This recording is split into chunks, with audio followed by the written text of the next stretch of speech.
Good morning, my dear students. Today we are going to discuss about problems on fund flow statement. You can see there is a balance sheet of Sun Limited of 2018 and 19. So before starting solving the problem, we have to analyze the question thoroughly. ನೋಡಿ ನಾವು problem solve ಮಾಡೋಕ್ಕಿಂತ ಮುಂಚೆ ಕ್ವೆಶನ್ನ ಕ್ಲೀನಾಗಿ analyse ಮಾಡಬೇಕು. ಆವಾಗ analyse ಮಾಡೋದ್ರಿಂದ ಏನಾಗುತ್ತೆ, ನಮಗೆ ಸಾಲ್ವ್ ಮಾಡೋದಕ್ಕೆ ತುಂಬ ಈಸಿ ಆಗುತ್ತೆ.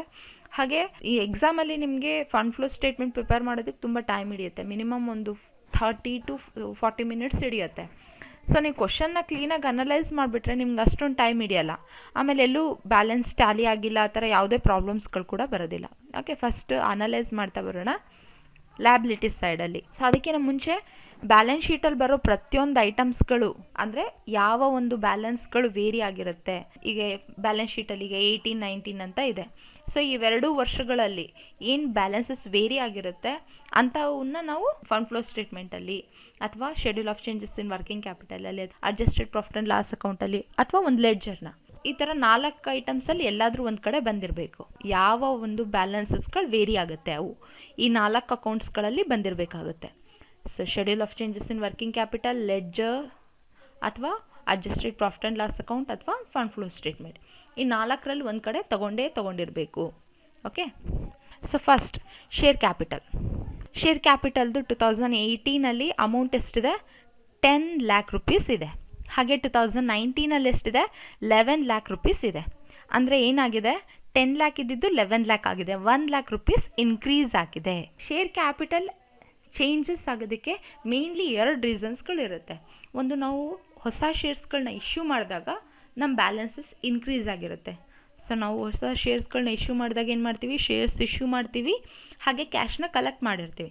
ಸೊ ಆವಾಗ ನಮ್ಮ ಬ್ಯಾಲೆನ್ಸಸ್ಸು ಇನ್ಕ್ರೀಸ್ ಆಗಿರುತ್ತೆ. ಶೇರ್ಸ್ಗಳನ್ನ ನಾವು ರಿಡಮ್ಷನ್ ಮಾಡಿದಾಗ ಏನು ಮಾಡ್ತೀವಿ, ಅವ್ರಿಗೆ ರೀಪೇಮೆಂಟ್ ಮಾಡಿರ್ತೀವಿ. Redemption means repayment. So repayment ಮಾಡಿದಾಗ ಬ್ಯಾಲೆನ್ಸಸ್ ಏನಾಗುತ್ತೆ, ಕಡಿಮೆ ಆಗಿರುತ್ತೆ.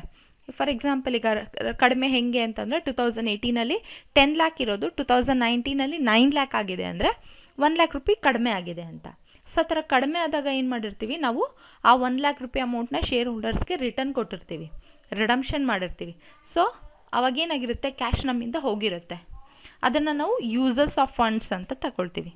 ಹಾಗೆ ಹೊಸ ಶೇರ್ಸ್ಗಳನ್ನ ಇಶ್ಯೂ ಮಾಡಿ ನಮ್ಮ ಶೇರ್ ಕ್ಯಾಪಿಟಲ್ ಏನಾದರೂ ಇನ್ಕ್ರೀಸ್ ಆಗಿತ್ತು ಅಂದರೆ ಅವಾಗೇನಾಗಿರುತ್ತೆ, ನಮಗೆ ಕ್ಯಾಶು ಬಂದಿರುತ್ತೆ, ಫಂಡ್ಸು ಬಂದಿರುತ್ತೆ. ಬಂದಾಗ ಏನಾಗುತ್ತೆ, ಅದು ಸೋರ್ಸಸ್ ಆಫ್ ಫಂಡ್ಸ್ ಆಗುತ್ತೆ. ಸೊ ಶೇರ್ ಕ್ಯಾಪಿಟಲಲ್ಲಿ ವೇರಿಯೇಷನ್ ಆಗಿತ್ತು ಅಂದರೆ ಅದನ್ನು ನಾವು ಫಂಡ್ ಫ್ಲೋ ಸ್ಟೇಟ್ಮೆಂಟ್ಗೆ ತೊಗೊಳ್ತೀವಿ.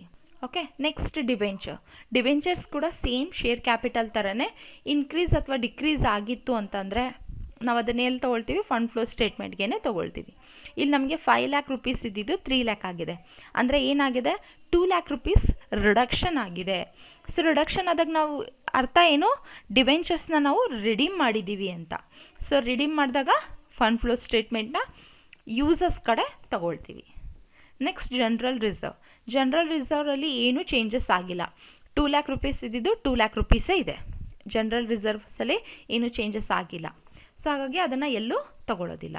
Okay, next profit and loss ಅಕೌಂಟ್ನ ನಾವು ಅಡ್ಜಸ್ಟೆಡ್ ಪ್ರಾಫಿಟ್ ಆ್ಯಂಡ್ ಲಾಸ್ ಅಕೌಂಟ್ಗೆ ತೊಗೊಳ್ತೀವಿ.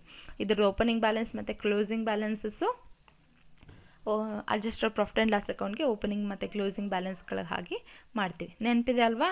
ನೆನಪಿಲ್ಲ ಅಂದರೆ ನಮ್ದು ಇನ್ನೊಂದು ವಿಡಿಯೋ ಇದೆ ಅಲ್ವಾ, ಅದನ್ನು ಓಪನ್ ಮಾಡಿ ನೋಡಿಬಿಟ್ಟು ಆಮೇಲೆ ಇದನ್ನು ಬನ್ನಿ. Provision for taxation. ಸೊ ನೋಡಿ, ಪ್ರಾವಿಷನ್ ಫಾರ್ ಟ್ಯಾಕ್ಸೇಷನ್ಗೆ ಸ್ಪೆಷಲ್ ರೂಲ್ ಇದೆ. ಏನು ಅಂತಂದರೆ, ಪ್ರಾವಿಷನ್ ಫಾರ್ ಟ್ಯಾಕ್ಸೇಷನ್ ಮತ್ತು ಪ್ರಪೋಸ್ಡ್ ಡಿವಿಡೆಂಟ್, ಈ 2 ಅಕೌಂಟ್ಸ್ಗಳನ್ನ ನಾವೇನು ಅಂತ ಕನ್ಸಿಡರ್ ಮಾಡ್ಬೋದು, ಕರೆಂಟ್ ಲ್ಯಾಬಿಲಿಟಿ ಅಂತನಾದರೂ ಕನ್ಸಿಡರ್ ಮಾಡ್ಬೋದು, ಅಥವಾ ಲೆಡ್ಜರ್ನಾದರೂ ಕ್ರಿಯೇಟ್ ಮಾಡ್ಬೋದು. ನೋಡಿ, ಕರೆಂಟ್ ಲ್ಯಾಬಿಲಿಟಿ ಅಂತ ಕನ್ಸಿಡರ್ ಮಾಡಿ ನಾವು ಶೆಡ್ಯೂಲ್ಗೆ ಏನಾದರೂ ತೊಗೊಂಡ್ರೆ ಅದಕ್ಕೆ ಸಂಬಂಧಪಟ್ಟಂಥ ಯಾವುದೇ ಅಡ್ಜಸ್ಟ್ಮೆಂಟ್ಗಳನ್ನ ಕನ್ಸಿಡರ್ ಮಾಡೋದಿಲ್ಲ. ಸೊ ಶೆಡ್ಯೂಲಿಗೆ ತೊಗೊಂಡಾಗ ಅಡ್ಜಸ್ಟ್ಮೆಂಟ್ ಕನ್ಸಿಡರ್ ಮಾಡೋದಿಲ್ಲ.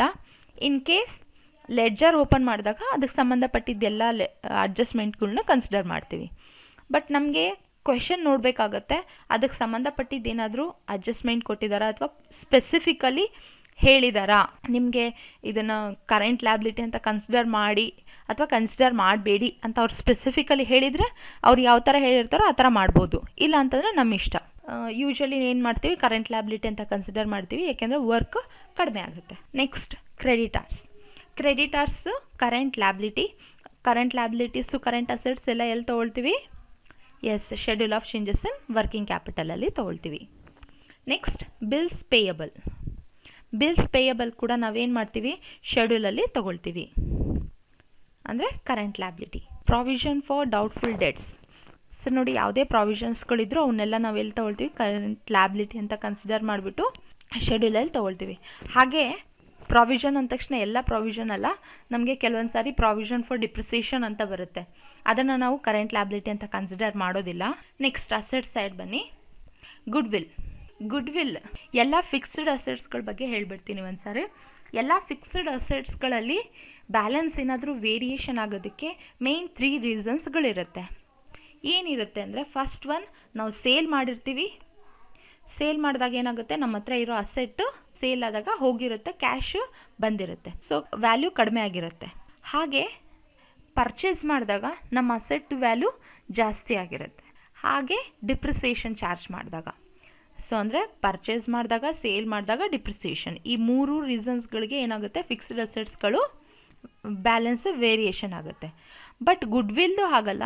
ಗುಡ್ವಿಲ್ ಅನ್ನೋದು ನಮ್ಮ ಹತ್ರ ಪರ್ಮನೆಂಟ್ ಇರೋವಂಥ ಅಸೆಟ್, ಅದರಲ್ಲಿ ಏನಾದರೂ ಬ್ಯಾಲೆನ್ಸಸ್ ವೇರಿ ಆಯಿತು ಅಂದರೆ ಅದನ್ನು ನಾವು ಯೂಶ್ವಲಿ ಗುಡ್ವಿಲ್ದು ಬ್ಯಾಲೆನ್ಸಸ್ಗಳು ಬಂದುಬಿಟ್ಟು ವೇರಿ ಆಗೋ ರೀಸನ್ನೇ ರೈಟ್ ಆಫ್ ಮಾಡ್ತಕ್ಕಂಥದ್ದು. ಸೊ ನೋಡಿ, ಇಲ್ಲಿ 50,000 ಇದ್ದಿದ್ದು 40,000 ಆಗಿದೆ, 10,000 ರುಪೀಸು ಕಡಿಮೆ ಆಗಿದೆ. ಸೊ ಕಡಿಮೆ ಆಗಿರೋದಕ್ಕೆ ರೀಸನ್ ಏನಾಗಿರುತ್ತೆ, ನಾವು ರೈಟ್ ಆಫ್ ಮಾಡಿರ್ತೀವಿ. ನೆನಪಿದೆ ಅಲ್ವಾ? ಗುಡ್ವಿಲ್ ರಿಟರ್ನ್ ಆಫ್ ಎಲ್ಲಿ ತೊಗೊಳ್ತೀವಿ ನಾವು? ಅಡ್ಜಸ್ಟೆಡ್ ಪ್ರಾಫಿಟ್ ಆ್ಯಂಡ್ ಲಾಸ್ ಅಕೌಂಟಿಗೆ. ಸೊ ಗುಡ್ವಿಲ್ ವೇರಿಯೇಷನ್ ಎಲ್ಲಿ ಬರುತ್ತೆ? Profit and loss account, adjusted P&L account. Next land and building ಏನಾಗಿದೆ? 4,20,000 ಇದ್ದಿದ್ದು 6,60,000 ಆಗಿದೆ. ಸೊ ವೇರಿಯೇಷನ್ ಆಗಿದೆ. ಹಾಗೆ ಕೆಳಗಡೆ ನಮ್ಗೆ ಅದಕ್ಕೆ ಸಂಬಂಧಪಟ್ಟಿದ್ದು ಒಂದು ಅಡ್ಜಸ್ಟ್ಮೆಂಟ್ ಕೂಡ ಇದೆ, ನಾನು ಅನಲೈಸ್ ಮಾಡ್ತೀನಿ. ನೆಕ್ಸ್ಟ್ ಅದನ್ನು ನಾವು ಲೆಡ್ಜರ್ ಕ್ರಿಯೇಟ್ ಮಾಡ್ತೀವಿ. ನೆಕ್ಸ್ಟ್ ಪ್ಲಾಂಟ್ ಆ್ಯಂಡ್ ಮಷಿನರಿ, ಅದು ಕೂಡ ಲೆಡ್ಜರ್ನ ಪ್ರಿಪೇರ್ ಮಾಡ್ತೀವಿ. ನೋಡಿ, ಅಲ್ಲಿ ಕೂಡ ಬ್ಯಾಲೆನ್ಸ್ ವೇರಿಯೇಷನ್ ಇದೆ. 6 lakh ರುಪೀಸ್ ಇದ್ದಿದ್ದು 8 lakh ಆಗಿದೆ. ಸೊ ಪ್ಲಾಂಟ್ ಆ್ಯಂಡ್ ಮಷಿನರಿ ಮತ್ತು ಲ್ಯಾಂಡ್ ಆ್ಯಂಡ್ ಬಿಲ್ಡಿಂಗ್ ಎರಡು ಕೂಡ ಲೆಡ್ಜರ್ನ ಓಪನ್ ಮಾಡ್ತೀವಿ. ನೆಕ್ಸ್ಟ್ ಕ್ಲೋಸಿಂಗ್ ಸ್ಟಾಕ್ ಏನದು? Current asset. So current asset ಆಗಿರೋದ್ರಿಂದ ಅದನ್ನೆಲ್ಲಿ ತೊಗೊಳ್ತೀವಿ? ಶೆಡ್ಯೂಲಲ್ಲಿ ತೊಗೊಳ್ತೀವಿ. ಡೆಟಾರ್ಸ್ಗಳು ಕೂಡ ಕರೆಂಟ್ ಅಸೆಟ್, ಅದನ್ನು ನಾವು ಶೆಡ್ಯೂಲಲ್ಲಿ ತೊಗೊಳ್ತೀವಿ. ಕ್ಯಾಶ್ ಕೂಡ ಕರೆಂಟ್ ಅಸೆಟ್, ಅದನ್ನು ಶೆಡ್ಯೂಲಲ್ಲಿ ತೊಗೊಳ್ತೀವಿ. Preliminary expenses. So preliminary expenses ಅನ್ನೋದು ಏನಾಗಿರುತ್ತೆ ಅಂದರೆ, ಯೂಶ್ವಲಿ ನಮ್ಮ ಬಿಸ್ನೆಸ್ ಸ್ಟಾರ್ಟ್ ಮಾಡೋಕ್ಕಿಂತ ಮುಂಚೆ ನಾವು ಖರ್ಚು ಮಾಡಿರ್ತಕ್ಕಂಥ ಹೆವಿ ಎಕ್ಸ್ಪೆಂಡಿಚರ್ ಆಗಿರ್ಬೋದು, ಅಥವಾ ಹೆವಿ ಅಡ್ವರ್ಟೈಸ್ಮೆಂಟ್ ಆಗಿರ್ಬೋದು. ಸೊ ಇವನ್ನೆಲ್ಲ, ಈ ಎಲ್ಲ ಎಕ್ಸ್ಪೆಂಡಿಚರ್ಸ್ಗಳನ್ನ ನಾವು ಒಂದೇ ಸಾರಿ ಪ್ರಾಫಿಟ್ ಆ್ಯಂಡ್ ಲಾಸ್ ಅಕೌಂಟಿಗೆ ತೋರಿಸಿದ್ರೆ ಆ ವರ್ಷ ನಮಗೆ ಲಾಸಸ್ ಆಗೋ ಚಾನ್ಸಸ್ ಇರುತ್ತೆ. ಹಾಗೆ ನಾವು ಮಾಡಿರ್ತಕ್ಕಂಥ ಎಕ್ಸ್ಪೆಂಡಿಚರ್ಸ್ಗಳು ಯಾವುದೋ ಒಂದು ವರ್ಷಕ್ಕೆ ಸಂಬಂಧಪಟ್ಟಿದ್ದಾಗಿರೋದಿಲ್ಲ. ಇವು ಈಗ ನೋಡಿ, ನಾನು ಬಿಸ್ನೆಸ್ ಸ್ಟಾರ್ಟ್ ಮಾಡೋದಕ್ಕೆ ಎಕ್ಸ್ಪೆಂಡಿಚರ್ ಮಾಡಿರ್ತೀನಿ, ಅದು ಆ ವರ್ಷದ ಮಾತ್ರ ಎಕ್ಸ್ಪೆಂಡಿಚರ್ ಆಗಿರುತ್ತಾ? ಇಲ್ಲ. ಹಾಗೆ ಹೆವಿ ಅಡ್ವರ್ಟೈಸ್ಮೆಂಟ್ ಕೊಟ್ಟಿರ್ತೀನಿ, ಅದರದ್ದು ಅಡ್ವಾಂಟೇಜ್ನ ನಾನು ಒಂದೇ ವರ್ಷ ತೊಗೊಳ್ಳೋದಿಲ್ಲ. ಹಾಗಾಗಿ ಈ ಎಕ್ಸ್ಪೆಂಡಿಚರ್ಸ್ಗಳನ್ನೆಲ್ಲ ಏನು ಮಾಡ್ತೀನಿ, ಪ್ರತಿ ವರ್ಷ ಅಸೆಟ್ ಸೈಡಲ್ಲಿ ತೋರಿಸ್ಬಿಟ್ಟು ಪ್ರತಿ ವರ್ಷ ರೈಟ್ ಆಫ್ ಮಾಡ್ತಾ ಹೋಗ್ತೀನಿ. ಸೊ ಯೂಶ್ವಲಿ ಪ್ರಿಲಿಮಿನರಿ ಎಕ್ಸ್ಪೆನ್ಸಸ್ದು ಬ್ಯಾಲೆನ್ಸ್ ಏನಾಗ್ತಾ ಹೋಗುತ್ತೆ? ರೆಡ್ಯೂಸ್ ಆಗ್ತಾ ಹೋಗ್ತಾ ಇರುತ್ತೆ. ನೋಡಿ, ಇಲ್ಲೂ ಕೂಡ 30,000 ಇದ್ದಿದ್ದು 20,000 ಆಗಿದೆ. ಸೊ ಇದನ್ನೆಲ್ಲಿ ತೊಗೊಳ್ತೀವಿ? ಪ್ರಿಲಿಮಿನರಿ ಎಕ್ಸ್ಪೆನ್ಸಸ್ ರಿಟರ್ನ್ ಆಫ್ ಅಂತ ಹೇಳಿ ತೊಗೊಳ್ತೀವಿ. ರಿಟರ್ನ್ ಆಫ್ ಅಂತ ಬರೋವೆಲ್ಲ ಎಲ್ಲಿ ಬರುತ್ತೆ? ನೆನಪಿದೆ ಅಲ್ವಾ? ಅಡ್ಜಸ್ಟೆಡ್ ಪ್ರಾಫಿಟ್ ಆ್ಯಂಡ್ ಲಾಸ್ ಅಕೌಂಟಿಗೆ ತೊಗೊಳ್ತೀವಿ. ಅಡ್ಜಸ್ಟ್ಮೆಂಟ್ಸ್ಗಳು ನೋಡ್ತಾ ಬರೋಣ, ಒಂದೇ ಅಡ್ಜಸ್ಟ್ಮೆಂಟ್ಸ್ಗಳು. So during the year 2019, a part of machinery costing ₹7,500, accumulated depreciation thereon being 2,500 was sold for ₹3,000. So ಒಂದು ಅಸೆಟ್ ಇದೆ, ಅದ್ರ ಕಾಸ್ಟ್ ಬಂದುಬಿಟ್ಟು 7,500. ಅದರದ್ದು ಇಲ್ಲಿವರೆಗೂ ನಾವು ಡಿಪ್ರಿಸಿಯೇಷನ್ ಚಾರ್ಜ್ ಮಾಡಿರೋದು ಎಷ್ಟು? 2,500. ಆ ಒಂದು ಅಸೆಟ್ ಮೇಲೆ ನಾವು ಇಲ್ಲಿವರೆಗೂ ಸೇಲ್ ಮಾಡೋ ದಿನವರೆಗೂ ಡಿಪ್ರಿಸಿಯೇಷನ್ನ 3,500 ಚಾರ್ಜ್ ಮಾಡಿದ್ದೀವಿ. ಸೊ ಅದನ್ನು ನಾವು ಇವತ್ತಿನ ದಿನ ಎಷ್ಟಕ್ಕೆ ಸೇಲ್ ಮಾಡಿದ್ದೀವಿ? 3,000ಗೆ ಸೇಲ್ ಮಾಡಿದ್ದೀವಿ. ಓಕೆ, ಸೊ ಇಲ್ಲಿ ನಮಗೇನಾಗಿರುತ್ತೆ? ಸೇಲ್ ಮಾಡಿದಾಗ ಕ್ಯಾಶ್ ಬಂದಿರುತ್ತೆ, ಸೋರ್ಸಸ್ ಆಫ್ ಫಂಡ್ಸ್ ಇರುತ್ತೆ, ಹಾಗೆ ಸೇಲ್ ಮಾಡಿದಾಗ ನಮಗೆ ಪ್ರಾಫಿಟು ಅಥವಾ ಲಾಸ್ ಆಗಿರುತ್ತೆ, ಅದನ್ನು ಕೂಡ ಕನ್ಸಿಡರ್ ಮಾಡಬೇಕು. Okay, dividend of ₹1 lakh was paid during the year ended 31st 12/2018. So ನಾವೇನು ಮಾಡಿದ್ದೀವಿ? ಡಿವಿಡೆಂಟ್ನ ಪೇ ಮಾಡಿದ್ದೀವಿ. ಡಿವಿಡೆಂಡ್ ಪೇ ಮಾಡಿದಾಗ ಏನಾಗುತ್ತೆ, ಪೇಯ್ಡ್ ಅಂತ ಇತ್ತು ಅಂದರೆ ಕ್ಯಾಶ್ ನಮ್ಮಿಂದ ಹೋಗ್ತಾ ಇದೆ ಅಂತಂದರೆ it will be the uses of funds. So fund flow ಅಡ್ಜಸ್ಟ್ಮೆಂಟ್ಗಳೆಲ್ಲ ನಾವೇನು ಮಾಡ್ತೀವಿ, ಎರಡು ಟೈಮ್ ತೊಗೊಳ್ತೀವಿ ಅಲ್ವಾ. ಸೊ ಒಂದು ಟೈಮ್ ನಾವೇನು ಮಾಡ್ತೀವಿ, ಫಂಡ್ ಫ್ಲೋ ಸ್ಟೇಟ್ಮೆಂಟ್ನ ಯೂಸಸಲ್ಲಿ ತೋರಿಸ್ತೀವಿ. ಇನ್ನೊಂದು ಟೈಮ್ ನಮಗೆ ಪ್ರಪೋಸ್ ಡಿವಿಡೆಂಟ್ ಅಕೌಂಟ್ ಏನಾದರೂ ಇದ್ದಿದ್ದರೆ ಪ್ರಪೋಸ್ ಡಿವಿಡೆಂಟ್ ಅಕೌಂಟಲ್ಲಿ ತೋರಿಸ್ತಿದ್ವಿ. ಸೊ ನಮಗೆ ಇಲ್ಲಿ ಪ್ರಪೋಸ್ ಡಿವಿಡೆಂಟ್ ಅಕೌಂಟ್ ಇಲ್ಲದೆ ಇರೋದ್ರಿಂದ ನಾವೇನು ಮಾಡ್ತೀವಿ, ಅಡ್ಜಸ್ಟೆಡ್ ಪ್ರಾಫಿಟ್ ಆ್ಯಂಡ್ ಲಾಸ್ ಅಕೌಂಟಲ್ಲಿ ತೋರಿಸ್ತೀವಿ. ಓಕೆ, ಸೊ ನೆನ್ಪಿಟ್ಕೊಂಡಿರಿ ನನ್ನ ವರ್ಡ್ಸ್. ಪ್ರಪೋಸ್ ಡಿವಿಡೆಂಟ್ ಅಕೌಂಟ್ ಇತ್ತು ಅಂದರೆ ಅಲ್ಲಿ ಬರಿತೀವಿ, ಇಲ್ಲ ಅಂತಂದರೆ ಅಡ್ಜಸ್ಟೆಡ್ ಪ್ರಾಫಿಟ್ ಆ್ಯಂಡ್ ಲಾಸ್ ಅಕೌಂಟಲ್ಲಿ ಎಕ್ಸ್ಪೆನ್ಸಸ್ ಸೈಡ್ ತೋರಿಸ್ತೀವಿ, ಅಂದರೆ ಡೆಬಿಟ್ ಸೈಡಲ್ಲಿ ತೋರಿಸ್ತೀವಿ. Next, income tax of ₹50,000 was paid during the year 2019. ನೋಡಿ, ನಾವು ಪ್ರಾವಿಷನ್ ಫಾರ್ ಇನ್ಕಮ್ ಟ್ಯಾಕ್ಸ್ನ ಏನು ಮಾಡಿದ್ದೀವಿ, ಕರೆಂಟ್ ಲ್ಯಾಬಿಲಿಟಿ ಅಂತ ಹೇಳಿ ಕನ್ಸಿಡರ್ ಮಾಡಿಬಿಟ್ಟು ಶೆಡ್ಯೂಲಲ್ಲಿ ಬರೆದಿದ್ದೀವಿ. ಶೆಡ್ಯೂಲಲ್ಲಿ ಒಂದು ಸಾರಿ ಬರೆದ ಮೇಲೆ ಅದಕ್ಕೆ ಸಂಬಂಧಪಟ್ಟಿದ್ದು ಯಾವುದೇ ಅಡ್ಜಸ್ಟ್ಮೆಂಟ್ನು ಕೂಡ ನಾವು ಕನ್ಸಿಡರ್ ಮಾಡೋ ಹಾಗಿಲ್ಲ. ಸೊ ಹಾಗಾಗಿ ಈ ಒಂದು ಅಡ್ಜಸ್ಟ್ಮೆಂಟ್ನ ನಾವು ಕನ್ಸಿಡರ್ ಮಾಡೋದಿಲ್ಲ, ಬಿಟ್ಬಿಡಿ, ಅಡ್ಜಸ್ಟ್ಮೆಂಟ್ ತೊಗೊಳ್ಳೋ ಹಾಗೆ ಇಲ್ಲ. Next, depreciation for the year 2019. Land and building ಮೇಲೆ 10,000 ಇದೆ, ಪ್ಲ್ಯಾಂಟ್ ಆ್ಯಂಡ್ ಮಷಿನರಿ ಮೇಲೆ ₹50,000 ಇದೆ. ಸೊ ಡಿಪ್ರಿಸಿಯೇಷನ್ ಎಲ್ಲಿ ಚಾರ್ಜ್ ಮಾಡ್ತೀವಿ ನೆನಪಿದೆ ಅಲ್ವಾ, ಒಂದು ಸಾರಿ ಎಸ್ ಪ್ರಾಫಿಟ್ ಆ್ಯಂಡ್ ಲಾಸ್ ಅಕೌಂಟಲ್ಲಿ ತೋರಿಸ್ತೀವಿ, ಇನ್ನೊಂದು ಸಾರಿ ಕನ್ಸರ್ನ್ ಅಸೆಟ್ಸ್ಗಳಿಗೆ ತೋರಿಸ್ತೀವಿ. ಅಂದರೆ ಲ್ಯಾಂಡ್ ಆ್ಯಂಡ್ ಬಿಲ್ಡಿಂಗ್ ಅಕೌಂಟಿಗೆ, ಲ್ಯಾಂಡ್ ಆ್ಯಂಡ್ ಬಿಲ್ಡಿಂಗ್ದು ಡಿಪ್ರಿಸಿಯೇಷನ್ನ ಲ್ಯಾಂಡ್ ಆ್ಯಂಡ್ ಬಿಲ್ಡಿಂಗ್ ಅಕೌಂಟಲ್ಲಿ ತೋರಿಸ್ತೀವಿ, ಪ್ಲ್ಯಾಂಟ್ ಆ್ಯಂಡ್ ಮಷಿನರಿದು ಡಿಪ್ರಿಸಿಯೇಷನ್ನ ಪ್ಲ್ಯಾಂಟ್ ಆ್ಯಂಡ್ ಮಷಿನರಿ ಅಕೌಂಟಲ್ಲಿ ತೋರಿಸ್ತೀವಿ. Okay, so these all are the adjustments. Okay, ನಾವು ಫಂಡ್ ಫ್ಲೋ ಸ್ಟೇಟ್ಮೆಂಟ್ ಸ್ಟಾರ್ಟ್ ಮಾಡೋಣ. ನೋಡಿ, schedule of changes in working capital. So ನಾನು ನಿಮಗೆ ಕ್ವೆಶನಲ್ಲಿ ಹೇಳಿದ್ದೆ ಯಾವ್ಯಾವುದು ಕರೆಂಟ್ ಅಸೆಟ್ಸು, ಯಾವ್ಯಾವುದು ಕರೆಂಟ್ ಲ್ಯಾಬಿಲಿಟೀಸ್ ಅಂತ ಹೇಳಿಬಿಟ್ಟು. ಸೊ ಜಸ್ಟ್ ಫಸ್ಟ್ 2 ಕಾಲಮ್ಸಲ್ಲಿ ಅವನ್ನ ಹಾಕ್ತಾ ಬರೋಣ. 2018 ಮತ್ತು 19 ಕಾಲಮಲ್ಲಿ ಏನು ಕರೆಂಟ್ ಅಸೆಟ್ಸ್ಗಳದ್ದು ಬ್ಯಾಲೆನ್ಸಸ್ ಇದೆ ಅವನ್ನ ಹಾಕ್ತಾ ಬಂದಿದ್ದೀವಿ. ನೋಡಿ, ಇಲ್ಲಿ ಕ್ಲೋಸಿಂಗ್ ಸ್ಟಾಕ್ ಅಲ್ಲಿ ಎಷ್ಟಿತ್ತು, 2,50,000, 2,10,000 ಇತ್ತು. ಅದನ್ನು ಜಸ್ಟ್ ಅಲ್ಲಿ ಏನು ಬ್ಯಾಲೆನ್ಸಸ್ ಇದೆ ಅದನ್ನು ಬರಿತಾ ಬಂದಿದ್ದೀನಿ. ಡೆಟಾರ್ಸ್ ಕೂಡ ಹಾಗೆ, ಕ್ಯಾಶ್ ಕೂಡ ಹಾಗೆ. ಸೊ ಹಾಗೆ ಫಸ್ಟ್ ನೀವೇನು ಮಾಡ್ತೀರಾ, ಕರೆಂಟ್ ಅಸೆಟ್ಸ್ ಮತ್ತು ಕರೆಂಟ್ ಲ್ಯಾಬಿಲಿಟೀಸ್ಗಳನ್ನ ಬರ್ಕೊಂಬಿಡಿ. ನಂತರ ಲಾಸ್ಟ್ 2 ಕಾಲಮ್ಸ್ಗೆ ಹೋಗೋಣ. ಸೊ ಹಾಗೆ ಕರೆಂಟ್ ಲ್ಯಾಬಿಲಿಟೀಸ್ ಯಾವ್ಯಾವುದು ಅಂತ ಅಲ್ಲಿ ಮೆನ್ಷನ್ ಮಾಡಿದ್ವಲ್ವ, ಆ ಎಲ್ಲ ಕರೆಂಟ್ ಲ್ಯಾಬಿಲಿಟೀಸ್ಗಳನ್ನ ಇಲ್ಲಿ ಬರ್ಕೊಳ್ತಾ ಹೋಗಿದ್ದೀವಿ. ಪ್ರಾವಿಷನ್ ಫಾರ್ ಟ್ಯಾಕ್ಸೇಷನ್ ಆಗಿರ್ಬೋದು, creditors, bills payable, provision for debts. Okay, ಎಲ್ಲ ಬರೆದಾದ್ಮೇಲೆ ಸೊ ಲಾಸ್ಟ್ 2 ಕಾಲಮ್ಸ್ನ ಫಿಲ್ ಮಾಡ್ತಾ ಬರೋಣ. ನಿಮಗೆ ಲಾಸ್ಟ್ 2 ಕಾಲಮ್ಸ್ ಫಿಲ್ ಮಾಡೋದಕ್ಕೆ ಒಂದು ರೂಲ್ಸ್ ನೆನಪಿದೆ ಅಲ್ವಾ, ಕರೆಂಟ್ ಅಸೆಟ್ಸ್ ಇನ್ಕ್ರೀಸ್ ಆದರೆ ವರ್ಕಿಂಗ್ ಕ್ಯಾಪಿಟಲ್ ಇನ್ಕ್ರೀಸ್ ಆಗುತ್ತೆ, ಕರೆಂಟ್ ಅಸೆಟ್ಸ್ ಡಿಕ್ರೀಸ್ ಆದರೆ ವರ್ಕಿಂಗ್ ಕ್ಯಾಪಿಟಲ್ ಡಿಕ್ರೀಸ್ ಆಗುತ್ತೆ. ಸೇಮ್ ರಿಲೇಷನ್ಶಿಪ್ ಇರುತ್ತೆ. ಹಾಗೆ ಕರೆಂಟ್ ಲ್ಯಾಬಿಲಿಟೀಸ್ಗಳಲ್ಲಿ ಆಪೋಸಿಟ್ ರಿಲೇಷನ್ಶಿಪ್ ಇರುತ್ತೆ. ಅಂದರೆ ಕರೆಂಟ್ ಲ್ಯಾಬಿಲಿಟೀಸ್ ಇನ್ಕ್ರೀಸ್ ಆದರೆ ವರ್ಕಿಂಗ್ ಕ್ಯಾಪಿಟಲ್ ಡಿಕ್ರೀಸ್ ಆಗುತ್ತೆ, ಕರೆಂಟ್ ಲ್ಯಾಬಿಲಿಟೀಸ್ ಡಿಕ್ರೀಸ್ ಆದರೆ ವರ್ಕಿಂಗ್ ಕ್ಯಾಪಿಟಲ್ ಇನ್ಕ್ರೀಸ್ ಆಗುತ್ತೆ. ಓಕೆ, ಸೊ ಈಗ ಒಂದೊಂದೇ ಐಟಮ್ಸ್ ನೋಡ್ತಾ ಬನ್ನಿ. ಕ್ಲೋಸಿಂಗ್ ಸ್ಟಾಕ್ ಎಷ್ಟಿದೆ, 2,50,000 ಇದ್ದಿದ್ದು 2,10,000 ಆಗಿದೆ, ಅಂದರೆ 40,000 ಡಿಕ್ರೀಸ್ ಆಗಿದೆ. ಸೊ ಡಿಕ್ರೀಸ್ ಕಾಲಮಿಗೆ ಬರ್ತಿದ್ದೀವಿ. ಹಾಗೆ ಡೆಟಾರ್ಸ್ ₹3,00,000 ಇದ್ದಿದ್ದು 2,40,000 ಆಗಿದೆ.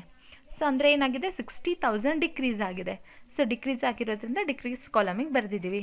ಹಾಗೆ ಕ್ಯಾಶ್ ₹3,00,000 ಇದ್ದಿದ್ದು 24,000 ಆಗಿದೆ, ಅಂದರೆ 2,76,000 ಡಿಕ್ರೀಸ್ ಆಗಿದೆ. ಸೊ ಡಿಕ್ರೀಸ್ ಆಗಿರೋದ್ರಿಂದ ಡಿಕ್ರೀಸ್ ಕಾಲಮಿಗೆ ಎಂಟ್ರಿ ಮಾಡಿದ್ದೀವಿ. ನೆಕ್ಸ್ಟ್ ಲ್ಯಾಬಿಲಿಟೀಸ್ಗಳು,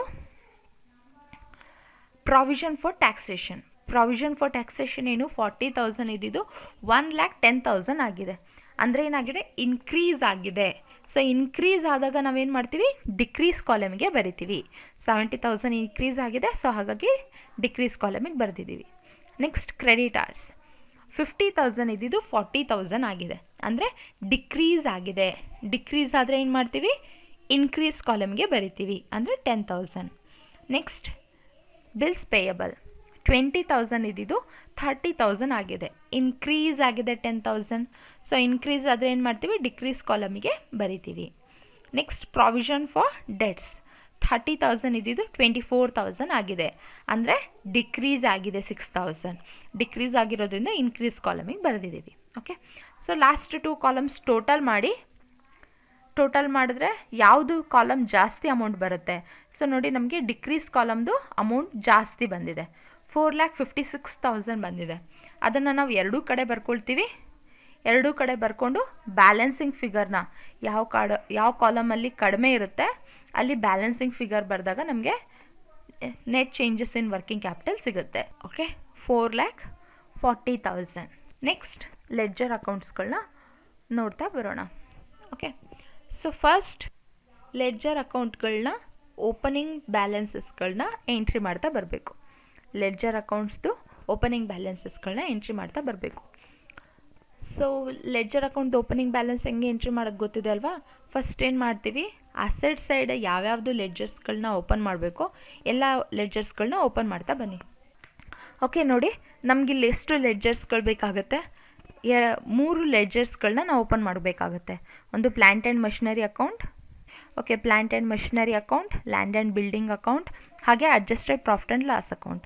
3 ಲೆಡ್ಜರ್ಸ್ಗಳನ್ನ ನಾವು ಓಪನ್ ಮಾಡಲೇಬೇಕಾಗುತ್ತೆ. ಓಕೆ, ಸೊ ಈಗ ಈ ಲೆಡ್ಜರ್ಸ್ಗಳಿಗೆ ಓಪನಿಂಗ್ ಮತ್ತು ಕ್ಲೋಸಿಂಗ್ ಬ್ಯಾಲೆನ್ಸಸ್ಗಳನ್ನ ಎಂಟ್ರಿ ಮಾಡ್ತಾ ಬರ್ತೀವಿ. So first plant and machinery account, ಅಸೆಟ್ಸ್ಗಳಿಗೆಲ್ಲ ಓಪನಿಂಗ್ ಬ್ಯಾಲೆನ್ಸ್ ಡೆಬಿಟ್ ಸೈಡಲ್ಲಿ ಎಂಟ್ರಿ ಮಾಡ್ತೀವಿ, ಕ್ಲೋಸಿಂಗ್ ಬ್ಯಾಲೆನ್ಸಸ್ನ ಕ್ರೆಡಿಟ್ ಸೈಡಲ್ಲಿ ಎಂಟ್ರಿ ಮಾಡ್ತೀವಿ. ಓಕೆ, ಲ್ಯಾಂಡ್ ಆ್ಯಂಡ್ ಬಿಲ್ಡಿಂಗು ಕೂಡ ಓಪನಿಂಗ್ ಬ್ಯಾಲೆನ್ಸ್ 4,20,000 ಇದೆ, ಅದನ್ನು ನಾವು ಡೆಬಿಟ್ ಸೈಡಲ್ಲಿ ಫಸ್ಟ್ ಎಂಟ್ರಿ ಮಾಡಿದ್ದೀವಿ. ಕ್ಲೋಸಿಂಗ್ ಬ್ಯಾಲೆನ್ಸ್ 6,60,000 ಕ್ರೆಡಿಟ್ ಸೈಡಲ್ಲಿ ಎಂಟ್ರಿ ಮಾಡಿದ್ದೀವಿ. ಓಕೆ, ಹಾಗೆ ಲ್ಯಾಬಿಲಿಟಿ ಸೈಡಿಂದ ಯಾವುದೇ ಲೆಡ್ಜರ್ಸ್ ಓಪನ್ ಮಾಡಿದ್ರು ಅದರದ್ದು ಓಪನಿಂಗ್ ಮತ್ತು ಕ್ಲೋಸಿಂಗ್ ಬ್ಯಾಲೆನ್ಸ್ಗಳು ಇದಕ್ಕೆ ಆಪೋಸಿಟ್ ಇರುತ್ತೆ. ಅಂದರೆ ಓಪನಿಂಗ್ ಬ್ಯಾಲೆನ್ಸ್ನ ಕ್ರೆಡಿಟ್ ಸೈಡಲ್ಲಿ ಎಂಟ್ರಿ ಮಾಡ್ತೀವಿ, ಕ್ಲೋಸಿಂಗ್ ಬ್ಯಾಲೆನ್ಸಸ್ನ ಡೆಬಿಟ್ ಸೈಡಲ್ಲಿ ಎಂಟ್ರಿ ಮಾಡ್ತೀವಿ. ನೋಡಿ ಇಲ್ಲಿ ಅಡ್ಜಸ್ಟೆಡ್ ಪ್ರಾಫಿಟ್ ಆ್ಯಂಡ್ ಲಾಸ್ ಅಕೌಂಟಿಗೆ ಓಪನಿಂಗ್ ಬ್ಯಾಲೆನ್ಸ್ 1,10,000ನ ನಾವು ಕ್ರೆಡಿಟ್ ಸೈಡಲ್ಲಿ ಎಂಟ್ರಿ ಮಾಡಿದ್ದೀವಿ, ಹಾಗೆ ಕ್ಲೋಸಿಂಗ್ ಬ್ಯಾಲೆನ್ಸಸ್ 1,90,000ನ ಡೆಬಿಟ್ ಸೈಡಲ್ಲಿ ಎಂಟ್ರಿ ಮಾಡಿದ್ದೀವಿ.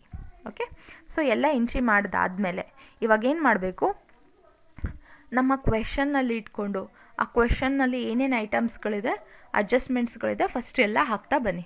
ಓಕೆ, ಈಗೆಲ್ಲ 3 ಅಕೌಂಟ್ ಓಪನ್ ಮಾಡಿದ್ಮೇಲೆ ಹಾಗೆ ಒಂದು ಫಂಡ್ ಫ್ಲೋ ಸ್ಟೇಟ್ಮೆಂಟ್ ಕೂಡ ಓಪನ್ ಮಾಡ್ಕೊಂಬಿಡಿ. ಗೊತ್ತಿದೆ ಅಲ್ವಾ format, sources amount, uses amount. Okay, ಈಗೇನು ಮಾಡ್ತೀರಾ ಅಂದರೆ ಕ್ವೆಶನ್ ಇಟ್ಕೊಳ್ಳಿ, ಕ್ವೆಶನ್ನಲ್ಲಿ ಏನೇನು ಫಸ್ಟ್ ಬ್ಯಾಲೆನ್ಸ್ ಶೀಟ್ ನೋಡ್ಕೊಳ್ಳಿ. ಬ್ಯಾಲೆನ್ಸ್ ಶೀಟಲ್ಲಿ ಯಾವ್ಯಾವ್ದು ಐಟಮ್ಸ್ ಇದೆ ಒಂದೊಂದನ್ನೇ ಎಲ್ಲೆಲ್ಲಿ ಈ 4 ಅಕೌಂಟ್ಸಲ್ಲಿ ಎಲ್ಲಾದರೂ ಒಂದು ಕಡೆ ಬರುತ್ತೆ. ಈಗ ಅದು ಫಸ್ಟು ಆ ಐಟಮ್ ಎಲ್ಲೆಲ್ಲಿ ಬರುತ್ತೆ ನೋಡಿಬಿಟ್ಟು ಹಾಕ್ತಾ ಬನ್ನಿ. ಓಕೆ, ಸೊ ಫಸ್ಟ್ ಈಗ ನೋಡಿ ಫಸ್ಟ್ ಏನಿದೆ, ಶೇರ್ ಕ್ಯಾಪಿಟಲ್ ಇದೆ. ಶೇರ್ ಕ್ಯಾಪಿಟಲ್ ಎಲ್ಲಿ ಬರುತ್ತೆ ಅಂತ ಹೇಳಿದೆ, ಫಂಡ್ ಫ್ಲೋ ಸ್ಟೇಟ್ಮೆಂಟಿಗೆ ಬರುತ್ತೆ. ಸೊ ಫಂಡ್ ಫ್ಲೋ ಸ್ಟೇಟ್ಮೆಂಟ್ನ ಯೂಸಸ್ ಕಡೆ ಬರೆದ್ಬಿಡಿ. ಅದನ್ನು ಫಂಡ್ ಫ್ಲೋ ಸ್ಟೇಟ್ಮೆಂಟಲ್ಲಿ ಬರೀರಿ. ಇಲ್ಲಿ ನೋಡಿರಿ, ಇಶ್ಯೂ ಆಫ್ ಶೇರ್ಸ್ ಅಂತ ಹೇಳಿ ಬರೆದಿದ್ದೀನಿ ನಾನು. ಇಶ್ಯೂ ಆಫ್ ಶೇರ್ಸು ಸೋರ್ಸಸ್ ಕಡೆ 1,00,000 ರೂಪೀಸ್ ಬರುತ್ತೆ. ನೆಕ್ಸ್ಟ್ ಡಿಬೆಂಚರ್ಸ್ 5 lakh ಇದ್ದಿದ್ದು 3 lakh ರಿಡಮ್ಷನ್ ಆಗಿದೆ. ಅಂದರೆ ಎಲ್ಲಿ ಬರುತ್ತೆ, ಫಂಡ್ ಫ್ಲೋ ಸ್ಟೇಟ್ಮೆಂಟ್ನ ಯೂಸಸ್ ಕಡೆ ಬರುತ್ತೆ. Redemption of debentures 2 lakh rupees entry ಮಾಡಿದ್ವಿ. Okay, so next general reserve ಏನೂ ಚೇಂಜಸ್ ಆಗಿಲ್ಲ, ಅದು ತೊಗೊಳ್ಳೋದಿಲ್ಲ. ಪ್ರಾಫಿಟ್ ಆ್ಯಂಡ್ ಲಾಸ್ ಅಕೌಂಟ್ದು ಓಪನಿಂಗ್ ಮತ್ತು ಕ್ಲೋಸಿಂಗ್ ಬ್ಯಾಲೆನ್ಸಸ್ನ ಎಂಟ್ರಿ ಮಾಡಿದ್ದೀವಿ. Provision for taxation already consider ಶೆಡ್ಯೂಲಲ್ಲಿ ಬಂದಿದೆ, ಕ್ರೆಡಿಟಾರ್ಸ್ ಶೆಡ್ಯೂಲಲ್ಲಿ ಬಂದಿದೆ, ಬಿಲ್ಸ್ ಪೇಯಬಲ್ ಶೆಡ್ಯೂಲಲ್ಲಿ ಬಂದಿದೆ, ಪ್ರಾವಿಷನ್ ಫಾರ್ ಡೌಟ್ಫುಲ್ ಡೆಟ್ಸ್ ಕೂಡ ಶೆಡ್ಯೂಲಲ್ಲಿ ಬಂದಿದೆ. ಹಂಗೆ ಲ್ಯಾಬಿಲಿಟಿ ಸೈಡಲ್ಲಿ ಇನ್ಯಾವುದೋ ಐಟಮ್ ಉಳಿದಿಲ್ಲ.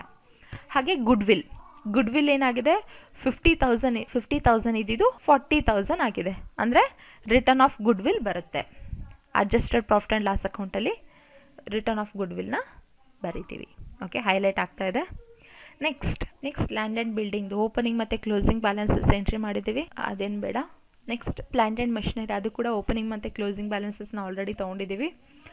ಕ್ಲೋಸಿಂಗ್ ಸ್ಟಾಕ್ ಅದು ಶೆಡ್ಯೂಲಲ್ಲಿ ಬಂದಿದೆ, ಡೇಟಾಸ್ ಶೆಡ್ಯೂಲಲ್ಲಿ ಬಂದಿದೆ, ಕ್ಯಾಶ್ ಶೆಡ್ಯೂಲಲ್ಲಿ ಬಂದಿದೆ, preliminary expenses. Okay, preliminary expenses ಏನಾಗಿದೆ, 30,000 ಇದ್ದಿದ್ದು 20,000 ಆಗಿದೆ. ಅಂದರೆ ನಾವು ರಿಟರ್ನ್ ಆಫ್ ಮಾಡಬೇಕು ಅಂತ ಹೇಳಿದೆ ಅಲ್ವಾ, ರಿಟರ್ನ್ ಆಫ್ ಎಲ್ಲಿ ಮಾಡ್ತೀವಿ, ಅಡ್ಜಸ್ಟೆಡ್ ಪ್ರಾಫಿಟ್ ಆ್ಯಂಡ್ ಲಾಸ್ ಅಕೌಂಟಿಗೆ. Adjusted profit and loss account return of preliminary expenses return of 10,000. Okay, next 1 by 1 adjustments ನೋಡ್ತಾ ಬನ್ನಿ. ಫಸ್ಟ್ ಅಡ್ಜಸ್ಟ್ಮೆಂಟ್ ಏನಿದೆ, During the year 2019, a part of machinery costing rupees 7,500 accumulated depreciation thereon rupees 2,500 was sold for rupees 3,000. So ಇದ್ರದ್ದು working note ಮಾಡೋದು ಹೇಳ್ಕೊಟ್ಟಿದ್ದೆ ಅಲ್ವಾ, ನೆನಪಿದೆ? Cost of machinery ಎಷ್ಟಿದೆ? 7,500. Okay, ಅದ್ರ ಮೇಲೆ ಇಲ್ಲಿವರೆಗೂ ಡಿಪ್ರಿಸಿಯೇಷನ್ ಎಷ್ಟು ಚಾರ್ಜ್ ಮಾಡಿದ್ದೀವಿ? 2,500. ಸೊ 7,500ಅಲ್ಲಿ 2,500 ಮಾಡಿದ್ರೆ ನಮಗೆ 5,000 ಸಿಗುತ್ತೆ. 5,000 ಏನಿದು? Return down value, present value ಆ ಒಂದು ಅಸೆಟ್ದು. ನಾವು ಅದನ್ನು ಎಷ್ಟಕ್ಕೆ ಸೇಲ್ ಮಾಡಿದ್ವಿ? 3,000 ರುಪೀಸ್ಗೆ ಸೇಲ್ ಮಾಡಿದ್ವಿ.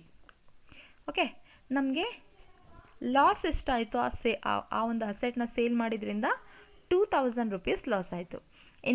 ಇನ್ ಕೇಸ್ ನಾವೇನಾದರೂ ಸೇಲ್ ಮಾಡಿದ ವ್ಯಾಲ್ಯೂ ಜಾಸ್ತಿ ಇದ್ದಿದ್ರೆ, ರಿಟರ್ನ್ ಡೌನ್ ವ್ಯಾಲ್ಯೂಗಿಂತ ಸೇಲ್ ಮಾಡಿದ ವ್ಯಾಲ್ಯೂ ಜಾಸ್ತಿ ಇದ್ದಿದ್ರೆ ಪ್ರಾಫಿಟ್ ಬರ್ತಿತ್ತು. ನಮಗೆ ರಿಟರ್ನ್ ಡೌನ್ ವ್ಯಾಲ್ಯೂ ಜಾಸ್ತಿ ಇದೆ, ಸೇಲ್ ಮಾಡಿದ ವ್ಯಾಲ್ಯೂ ಕಡಿಮೆ ಇದೆ, ಸೊ ಹಾಗಾಗಿ ಲಾಸ್ ಬಂದಿದೆ. ಓಕೆ, ಈ ಥರ ಅಡ್ಜಸ್ಟ್ಮೆಂಟಲ್ಲಿ ನಮಗೆ 2 ಐಟಮ್ಸ್ಗಳನ್ನ ಕನ್ಸಿಡರ್ ಮಾಡಬೇಕಾಗುತ್ತೆ. ಸೇಲ್ಸ್ ಮಾಡಿದ್ದ ಅಮೌಂಟ್ ಒಂದು, ಹಾಗೆ ಲಾಸ್ ಆಗಿರ್ತಕ್ಕಂಥದ್ದು ಒಂದು. ಈ ಎರಡನ್ನೂ ಎಲ್ಲೆಲ್ಲಿ ಕನ್ಸಿಡರ್ ಮಾಡಬೇಕು ಗೊತ್ತಿದೆ ಅಲ್ವಾ? ಸೇಲ್ಸ್ ಮಾಡಿರೋಂಥ ಐಟಮ್ ಏನಾಗುತ್ತೆ? ಕ್ಯಾಶ್ ನಮಗೆ ಬಂದಿರುತ್ತೆ. ಬಂದಾಗ ನಾವೇನು ಮಾಡ್ತೀವಿ? ಫಂಡ್ ಫ್ಲೋ ಸ್ಟೇಟ್ಮೆಂಟಲ್ಲಿ ಸೋರ್ಸ್ ಕಡೆ ತೋರಿಸ್ತೀವಿ. ಇನ್ನೊಂದು ಸಾರಿ ಪ್ಲ್ಯಾಂಟ್ ಆ್ಯಂಡ್ ಮಷಿನರಿ ಅಕೌಂಟಲ್ಲಿ ನಮ್ಮ ಹತ್ರ ಆ ಒಂದು ಅಸೆಟ್ ಕಡಿಮೆ ಆಗಿದೆ ಅನ್ನೋದಕ್ಕೆ ನಾವು ಪ್ಲ್ಯಾಂಟ್ ಆ್ಯಂಡ್ ಮಷಿನರಿ ಅಕೌಂಟಲ್ಲಿ ತೋರಿಸ್ತೀವಿ. ಹಾಗೆ loss on sale of machinery, ಇದನ್ನು ಕೂಡ ಲಾಸ್ ಆಗಿದೆ ಅಲ್ವಾ? ಸೊ ಲಾಸಸ್ ಎಲ್ಲ ಎಲ್ಲಿ ಬರುತ್ತೆ? ಅಡ್ಜಸ್ಟೆಡ್ ಪ್ರಾಫಿಟ್ ಆ್ಯಂಡ್ ಲಾಸ್ ಅಕೌಂಟಿಗೆ ಬರುತ್ತೆ. ಹಾಗೆ ನಾವು ಪ್ಲ್ಯಾಂಟ್ ಆ್ಯಂಡ್ ಮಷಿನರಿ ಅಕೌಂಟ್ಗೂ ತೋರಿಸ್ಬೇಕಾಗತ್ತೆ. ಓಕೆ, ಸೊ ಈ 4 ಐಟಮ್ಸ್ಗಳನ್ನ ನಾವೀಗ ಲೆಡ್ಜರ್ಸ್ಗೆ ಪೋಸ್ಟ್ ಮಾಡೋಣ. ಓಕೆ, ಸೊ ನೋಡಿ, ಪ್ಲ್ಯಾಂಟ್ ಆ್ಯಂಡ್ ಮಷಿನರಿ ಅಕೌಂಟಿಗೆ adjusted profit and loss account ಅಂದರೆ ಏನದು? ಲಾಸ್. ಅದು 2,000 ರುಪೀಸ್ನ ಎಂಟ್ರಿ ಮಾಡಿದ್ವಿ. ಹಾಗೆ ಸೇಲ್ ಮಾಡಿದ್ವಲ್ವಾ? ಸೇಲ್ ಮಾಡಿದ್ರೆ ನಮಗೇನು ಬಂದಿರುತ್ತೆ? ಕ್ಯಾಶ್ ಬಂದಿರುತ್ತೆ. ಕ್ಯಾಶ್ ಬಂದಾಗ ನಾವೇನು ಬರೀಬೇಕು? ಬ್ಯಾಂಕ್ ಅಕೌಂಟ್ ಅಂತ ಬರೀಬೇಕು. ಸೊ ಮತ್ತೆ ಎಲ್ಲ ಎಂಟ್ರಿ ಮಾಡ್ತೀನಿ ಅಂದಿದ್ದೆ? ಫಂಡ್ ಫ್ಲೋ ಸ್ಟೇಟ್ಮೆಂಟಲ್ಲಿ sale of plant and machinery 3,000 rupees sources ಕಡೆ ಬರ್ತಿದ್ದೀವಿ. ಇನ್ನೊಂದು ಸಾರಿ ಎಲ್ಲಿ ಬರೀಬೇಕು? ಅಡ್ಜಸ್ಟೆಡ್ ಪ್ರಾಫಿಟ್ ಆ್ಯಂಡ್ ಲಾಸ್ ಅಕೌಂಟಲ್ಲಿ loss on sale of machinery ಅಂತ ಹೇಳಿಬಿಟ್ಟು ಬರೀಬೇಕು. ಆ ಕಂಪ್ಲೀಟ್ ಅಡ್ಜಸ್ಟ್ಮೆಂಟ್ ಪೋಸ್ಟ್ ಮಾಡಿದ್ವಲ್ವಾ? ನೆಕ್ಸ್ಟ್ ಇನ್ನೊಂದು ಅಡ್ಜಸ್ಟ್ಮೆಂಟ್ ನೋಡೋಣ. ನೆಕ್ಸ್ಟ್ ಅಡ್ಜಸ್ಟ್ಮೆಂಟ್ ಏನಿದೆ? Dividend of rupees 1 lakh was paid during the year ended 31/12/2019. So pay ಮಾಡಿರೋದ್ರಿಂದ ಏನಾಗುತ್ತೆ? ನಮಗೆ ಕ್ಯಾಶ್ ಔಟ್ಫ್ಲೋ ಆಗಿರುತ್ತೆ. ಇನ್ನೊಂದು ಸಾರಿ ಎಲ್ಲಿ ತೊಗೊಳ್ತೀವಿ ಅಂತ ಹೇಳಿದೆ? ಅಡ್ಜಸ್ಟೆಡ್ ಪ್ರಾಫಿಟ್ ಆ್ಯಂಡ್ ಲಾಸ್ ಅಕೌಂಟಿಗೆ ಅಥವಾ ಪ್ರಪೋಸ್ಡ್ ಡಿವಿಡೆಂಟ್ ಅಕೌಂಟಿಗೆ. ನೋಡಿ, ಡಿವಿಡೆಂಟ್ ಪೇ ಮಾಡಿದ್ದೀವಿ 1 lakh ರುಪೀಸ್ನ, ಎಕ್ಸ್ಪೆನ್ಸಸ್ ಕಡೆ ಬರೆದಿದ್ದೀವಿ. ಇನ್ನೊಂದು ಸಾರಿ ಡಿವಿಡೆಂಟ್ ಪೇಯ್ಡ್, ಫಂಡ್ ಫ್ಲೋ ಸ್ಟೇಟ್ಮೆಂಟ್ನ ಯೂಸಸ್ ಕಡೆ dividend paid. Next adjustment, income tax of rupees 50,000 was paid. ನಾವು ಇನ್ಕಮ್ ಟ್ಯಾಕ್ಸ್ ಕನ್ಸಿಡರ್ ಮಾಡಲ್ಲ ಅಂತ ಹೇಳಿದ್ದೆ. Next adjustment, depreciation for the year 2019. So land and ಬಿಲ್ಡಿಂಗ್ದು 10,000 ರುಪೀಸ್ ಡಿಪ್ರಿಸಿಯೇಷನ್ ಇದೆ, ಪ್ಲ್ಯಾಂಟ್ ಆ್ಯಂಡ್ ಮಷಿನರಿದು 50,000 depreciation ಇದೆ. ಇವೆರಡನ್ನೂ ಎಲ್ಲಿ ತೊಗೊಳ್ತೀವಿ? ಕನ್ಸರ್ನ್ ಅಸೆಟ್ ಅಕೌಂಟ್ ಮತ್ತು ಪ್ರಾಫಿಟ್ ಆ್ಯಂಡ್ ಲಾಸ್ ಅಕೌಂಟಿಗೆ. So first profit and loss ಅಕೌಂಟಿಗೆ ಎಂಟ್ರಿ ಮಾಡ್ಕೊಂಬಿಡಿ. Depreciation on land and building 10,000 rupees, depreciation on plant and machinery 50,000 rupees. So ಈಗ ಇವನ್ನ ಕನ್ಸರ್ನ್ ಅಸೆಟ್ಗಳಿಗೂ ಪೋಸ್ಟ್ ಮಾಡಿ. ಲ್ಯಾಂಡ್ ಆ್ಯಂಡ್ ಬಿಲ್ಡಿಂಗ್ ಅಕೌಂಟ್ ಅಲ್ಲಿ depreciation credit ಸೈಡಲ್ಲಿ 10,000 ರುಪೀಸ್ ಬರ್ಕೊಂಡ್ವಿ. ಹಾಗೆ ಪ್ಲ್ಯಾಂಟ್ ಆ್ಯಂಡ್ ಮಷಿನರಿಯಲ್ಲಿ ಡಿಪ್ರಿಸಿಯೇಷನ್ನ 50,000 ರುಪೀಸ್ನ ಪ್ಲ್ಯಾಂಟ್ ಆ್ಯಂಡ್ ಮಷಿನರಿ ಅಕೌಂಟ್ನ ಕ್ರೆಡಿಟ್ ಸೈಡಲ್ಲಿ ಎಂಟ್ರಿ ಮಾಡಿದ್ವಿ. ಓಕೆ, ಈಗೆಲ್ಲ ಅಡ್ಜಸ್ಟ್ಮೆಂಟ್ಸ್ಗಳನ್ನ ನೋಡಿದ್ವಿ, ಬ್ಯಾಲೆನ್ಸ್ ಶೀಟ್ ಕೂಡ ಚೆಕ್ ಮಾಡಿದ್ವಿ. ಇವಾಗ ಏನು ಮಾಡಬೇಕು? ಎಲ್ಲ ಲೆಡ್ಜರ್ಸ್ಗಳನ್ನ ಕ್ಲೋಸ್ ಮಾಡ್ಕೊಳ್ತಾ ಬರಬೇಕು. ಸೊ 1 by 1 ಅಸೆಟ್ಸ್ ಲೆಡ್ಜರ್ಗಳನ್ನ ಕ್ಲೋಸ್ ಮಾಡ್ತಾ ಬನ್ನಿ. Plant and machinery account first. So ನೋಡಿ, ಪ್ಲ್ಯಾಂಟ್ ಆ್ಯಂಡ್ ಮಷಿನರಿ ಅಕೌಂಟಲ್ಲಿ ಕ್ರೆಡಿಟ್ ಸೈಡ್ ಬ್ಯಾಲೆನ್ಸ್ ಜಾಸ್ತಿ ಇದೆ. ಎಷ್ಟಿದೆ? 8,55,000 ಇದೆ. ಅದನ್ನು ನಾನು ಎರಡೂ ಕಡೆ ಬರ್ಕೊಂಡಿದ್ದೀನಿ. ಈಗ ನಮಗೆ ಡೆಬಿಟ್ ಸೈಡ್ ಏನಿದೆ? ಬ್ಯಾಲೆನ್ಸಿಂಗ್ ಫಿಗರ್ ಬರುತ್ತೆ. ಎಷ್ಟು? 2,55,000. ಸೊ ಇದಕ್ಕೆ ನಾವೇನಂತ ಬರಿತೀವಿ? ಬ್ಯಾಂಕ್ ಅಕೌಂಟ್ ಅಂತ ಹೇಳಿ ಬರಿತೀವಿ. ಅಂದರೆ ನಮಗೆ ಅದರ ಅರ್ಥ ಏನು ಅಂತಂದರೆ ಈ ವರ್ಷ ನಾವು ಅಸೆಟ್ನ ಪರ್ಚೇಸ್ ಮಾಡಿದ್ದೀವಿ ಅಂತ. Okay, next land and building account. Land and building account ಕೂಡ ಕ್ರೆಡಿಟ್ ಸೈಡ್ ಜಾಸ್ತಿ ಇದೆ, 6,70,000 ಇದೆ. ಎರಡು ಕಡೆ ಬರ್ಕೊಳ್ತೀವಿ. ಡೆಬಿಟ್ ಸೈಡ್ ನಮಗೆ ಬ್ಯಾಲೆನ್ಸಿಂಗ್ ಫಿಗರ್ 2,50,000 rupees ಬರುತ್ತೆ. ಇದಕ್ಕೂ ಕೂಡ ಇದರ ಅರ್ಥ ಏನು, ನಾವು ಪರ್ಚೇಸ್ ಮಾಡಿದ್ದೀವಿ ಅಂತ. ಓಕೆ, ಇದೇ ಬ್ಯಾಲೆನ್ಸ್ ಏನಾದರೂ ಕ್ರೆಡಿಟ್ ಸೈಡ್ ಬಂದಿದ್ದರೆ ಅಲ್ಲಿ ಸೇಲ್ ಅಂತ ಹೇಳಿ ತಗೊಳ್ತಿದ್ವಿ. ಬ್ಯಾಂಕ್ ಅಕೌಂಟ್ ಅಂತ ಬರೆದ್ಬಿಟ್ಟು ಬ್ರಾಕೆಟಲ್ಲಿ ಸೇಲ್ಸ್ ಅಂತ ತಗೊಳ್ತಿದ್ವಿ. Next adjusted profit and loss account. Adjusted profit and loss ಅಕೌಂಟಲ್ಲಿ ಡೆಬಿಟ್ ಸೈಡ್ ಬ್ಯಾಲೆನ್ಸ್ ಜಾಸ್ತಿ ಬರುತ್ತೆ. 3,72,000 ಇದೆ, ಅದನ್ನು ಎರಡೂ ಕಡೆ ಬರ್ಕೊಂಡ್ವಿ. ಇಲ್ಲೂ ಕೂಡ ಕ್ರೆಡಿಟ್ ಸೈಡ್ ಬ್ಯಾಲೆನ್ಸಿಂಗ್ ಫಿಗರ್ 2,62,000 ಇದೆ. ಈ 2,62,000ಗೆ ಏನಂತ ಬರಿತೀವಿ, ಫಂಡ್ಸ್ ಫ್ರಮ್ ಆಪರೇಷನ್ ಅಂತ ಹೇಳಿ ಕನ್ಸಿಡರ್ ಮಾಡ್ತೀವಿ. ಓಕೆ, ಸೊ ಎಲ್ಲ ಲೆಡ್ಜರ್ಸ್ಗಳು ಕ್ಲೋಸ್ ಆದಮೇಲೆ ಫಂಡ್ ಫ್ಲೋ ಸ್ಟೇಟ್ಮೆಂಟಿಗೆ ಆ ಏನು ಕ್ಲೋಸಿಂಗ್ ಬ್ಯಾಲೆನ್ಸಸ್ಗಳಿದೆ ಅಲ್ವಾ, ಅವನ್ನೆಲ್ಲ ಫಂಡ್ ಫ್ಲೋ ಸ್ಟೇಟ್ಮೆಂಟ್ಗೆ ಟ್ರಾನ್ಸ್ಫರ್ ಮಾಡಬೇಕಾಗುತ್ತೆ. ಫಸ್ಟ್ ಪ್ಲ್ಯಾಂಟ್ ಆ್ಯಂಡ್ ಮಷಿನರಿದು ಬ್ಯಾಲೆನ್ಸಿಂಗ್ ಫಿಗರ್ ಇದೆ ಅಲ್ವಾ, ಬ್ಯಾಂಕ್ 2,55,000, ಇದನ್ನು ನಾವು ಫಂಡ್ ಫ್ಲೋ ಸ್ಟೇಟ್ಮೆಂಟ್ಗೆ ಪೋಸ್ಟ್ ಮಾಡಿದ್ವಿ. Purchase of land and building ಅಂತ ಹೇಳಿಬಿಟ್ಟು 2,55,000. ಹಾಗೆ ಲ್ಯಾಂಡ್ ಆ್ಯಂಡ್ ಬಿಲ್ಡಿಂಗಲ್ಲೂ ಕೂಡ ನಮಗೆ ಬ್ಯಾಲೆನ್ಸಿಂಗ್ ಫಿಗರ್ ಬಂದಿದೆ ಅಲ್ವಾ, 2,50,000, ಅದನ್ನು ಕೂಡ ಫಂಡ್ ಫ್ಲೋ ಸ್ಟೇಟ್ಮೆಂಟ್ನ ಯೂಸರ್ಸ್ ಕಡೆ ತೋರಿಸಿದ್ದೀವಿ. Okay, next adjusted profit and loss account. Adjusted profit and loss ಅಕೌಂಟ್ದು ಬ್ಯಾಲೆನ್ಸಿಂಗ್ ಫಿಗರ್ ಇದೆ, ಏನದು ಫಂಡ್ಸ್ ಫ್ರಮ್ ಆಪರೇಷನ್, ಅದನ್ನು ಕೂಡ ನಾವು ಫಂಡ್ ಫ್ಲೋ ಸ್ಟೇಟ್ಮೆಂಟ್ಗೆ ಟ್ರಾನ್ಸ್ಫರ್ ಮಾಡಿದ್ದೀವಿ. ಫಂಡ್ಸ್ ಫ್ರಮ್ ಆಪರೇಷನ್ ಸೋರ್ಸಸ್ ಕಡೆ ಫಂಡ್ಸ್ ಫ್ರಮ್ ಆಪರೇಷನ್ ಎಷ್ಟಿದೆ, 2,62,000 ಇದೆ. ಸೊ ಇನ್ನು ಫೈನಲ್ ಒಂದೇ ಐಟಮ್ ಉಳಿಯುತ್ತೆ, ಶೆಡ್ಯೂಲ್ದು ಕ್ಲೋಸಿಂಗ್ ಬ್ಯಾಲೆನ್ಸ್ನ ಕೂಡ ಫಂಡ್ ಫ್ಲೋ ಸ್ಟೇಟ್ಮೆಂಟ್ಗೆ ಪೋಸ್ಟ್ ಮಾಡ್ತೀವಿ. ಸೊ ಏನಾಗಿದೆ ಅಲ್ಲಿ, net decrease in working capital ಇದೆ. ಎಷ್ಟು ಬಂದಿತ್ತು, 4,40,000 ಇತ್ತಲ್ವ, ಅದನ್ನು ಕೂಡ ಪೋಸ್ಟ್ ಮಾಡಿದ್ವಿ. ಸೊ ಎಲ್ಲನೂ ಪೋಸ್ಟ್ ಮಾಡಿದ್ಮೇಲೆ ನಮಗೆ ಫಂಡ್ ಫ್ಲೋ ಸ್ಟೇಟ್ಮೆಂಟ್ ಟ್ಯಾಲಿ ಆಗುತ್ತೆ. ಎಷ್ಟು, 8,05,000. ಓಕೆ, ಹೀಗೆ ನಾವು ಫಂಡ್ ಫ್ಲೋ ಸ್ಟೇಟ್ಮೆಂಟ್ನ ಪ್ರಿಪೇರ್ ಮಾಡ್ತೀವಿ. Okay, thank you. ಏನಾದರೂ ಡೌಟ್ಸ್ಗಳಿದ್ರೆ ಕೇಳ್ಬೋದು.